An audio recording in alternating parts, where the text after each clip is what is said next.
हाँ, तो लघु पंचमूल का चौथा द्रव्य है गोक्षुर। तो गोक्षुर इसको क्यों कहते हैं, क्योंकि गाय जब चलती है तो गाय के पैरों में इसके कांटे जो होते हैं वो चुभ जाते हैं, जो इसके क्षुर होते हैं वो चुभ जाते हैं, इसलिए इसका एक नाम पड़ा है गोक्षुर, इसलिए इसको गोक्षुर कहा जाता है। अब इसके कुछ पर्याय तो इसके कांटों के आधार पर बने हुए हैं, कुछ पर्याय इसकी पत्र के आधार पर हैं। तो जो कांटों के आधार पर इसके पर्याय बने हुए हैं उनमें एक तो आता है गोक्षुर। इसके जो कांटे होते हैं वो गाय के पैरों में चुभते हैं। ये देखिए, ये गोक्षुर के कांटे हैं, तो ये गाय के पैरों में चुभते हैं गाय जब चलती है तो, इसलिए इसका नाम गोक्षुर पड़ा है। इसका अन्य पर्याय एक ये भी है कंटक फल, मतलब जिसके फल में कांटे पाए जाते हैं। एक है क्षुरक। क्षुरक इसलिए बोलते हैं कि जो इस मतलब जिसमें क्षुर प्रेजेंट रहता है, मतलब जिस खुर या शुर जिसमें प्रेजेंट रहता है, शुरक मतलब कांटे वाला जिसका फल है। गोकंटक भी बोलते हैं इसको। तो दो तो गो से रिलेटेड हो गए, गोक्षुर और गोकंटक, है ना। एक कंटक, एक अब एक त्रिकंटक पर्याय हो जाता है। त्रिकंटक इसको इसलिए बोलते हैं कि इसमें तीन ग्रुप मिलकर एक बनता है। मतलब अब देखिए, जैसे ये वाला तो एक है, ये जो दिख रहा है ये एक है, नीचे वाला दूसरा है, ये साइड वाला तीसरा है, तो ये इन तीन में से कांटे निकल रहे हैं। तो ये जो दो दो का पेयर होता है एक कंटक में, है ना, तो ये तीन भाग होते हैं जिनमें दो दो पेयर में कांटे होते हैं, इसलिए इसको त्रिकंटक बोलते हैं। तीन भाग में कांटे होते हैं, इसलिए इसको त्रिकंटक बोला जाता है। अब इसके कुछ फल से रिलेटेड पर्याय हैं, जैसे कंटक फल। एक पर्याय होता है भक्षकंठ। भक्षकंठ इसको इसलिए बोलते हैं कि इसके जो कांटे होते हैं ये इनको बकरियां खाती है। क्यों? उससे भी इसका एक पर्याय बना स्वादुकंटक, कि उनका रस मधुर होता है, मीठे होते हैं, स्वाद लगते हैं उनको बकरियों को, इसलिए वो बकरियां खाती है, इसलिए इसका एक पर्याय स्वादुकंटक। इसके कंटक फल को बकरियां खाती है, तो कंटक फल भक्षकंठ स्वादु फल, सॉरी स्वादुकंटक। अब एक इसका पर्याय है स्वदंष्ट्रा, है ना। इसके फ्रूट्स जो होते हैं वो स्पाइनस टूथ होता है उनका, इसलिए इनको स्वदंष्ट्रा भी बोलते हैं।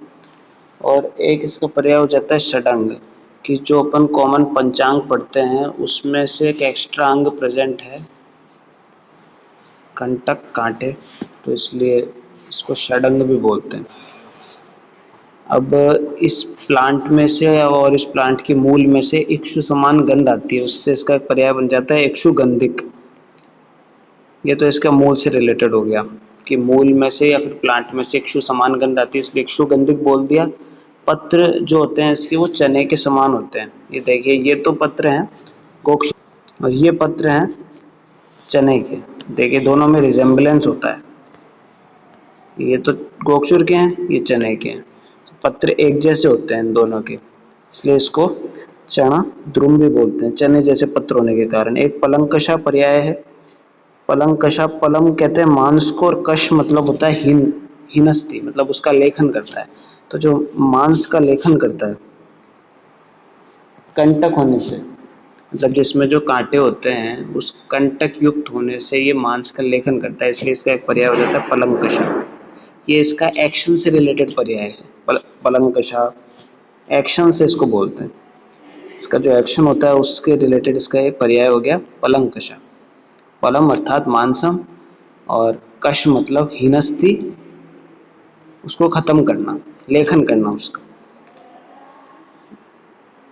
अब दो इसकी सिमिलैरिटी जो है कांटों की, कांटे किसकी जैसे दिखते हैं, कांटे इसके जो श्रृंगाटक फल होता है, जिसको जिसको हम सिंघाड़ा बोलते हैं, तो इसके फल जो होते हैं वो सिंघाड़े जैसे दिखते हैं। देखिए, ये तो सिंघाड़ा है, ये तो श्रृंगाटक है, और ये गोक्षुर है। तो देखिए फल में कितनी सिमिलैरिटी है गोक्षुर और सिंघाड़े के फल में, तो इसलिए इसको वन श्रृंगाटक बोलते हैं। मतलब जंगल का सिंघाड़ा टाइप का हो गया है। एक क्रीपर है फैलने वाला, जिसमें कांटे होते हैं, और जो इसके फल होते हैं वो श्रृंगाटक के समान दिखते हैं, इसलिए इसको वन श्रृंगाटक या स्थल श्रृंगाटक बोलते हैं। आकृति जो है वो देखिए सिंघाड़े जैसी है। नेक्स्ट एक भुक्षुर पर्याय है। भुक्षुर इसलिए बोलते हैं कि इसके कांटे भूमि पर फैलते हैं, मतलब क्रीपर होता है, भूमि पर फैलने वाला है, भूमि पर भूमि पर चलने वाला है, ठीक है।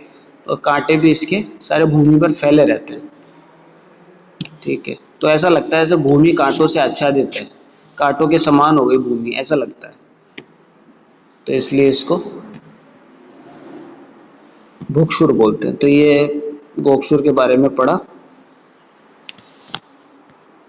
धन्यवाद। ये देखिए कुछ इसकी इमेजेस हैं।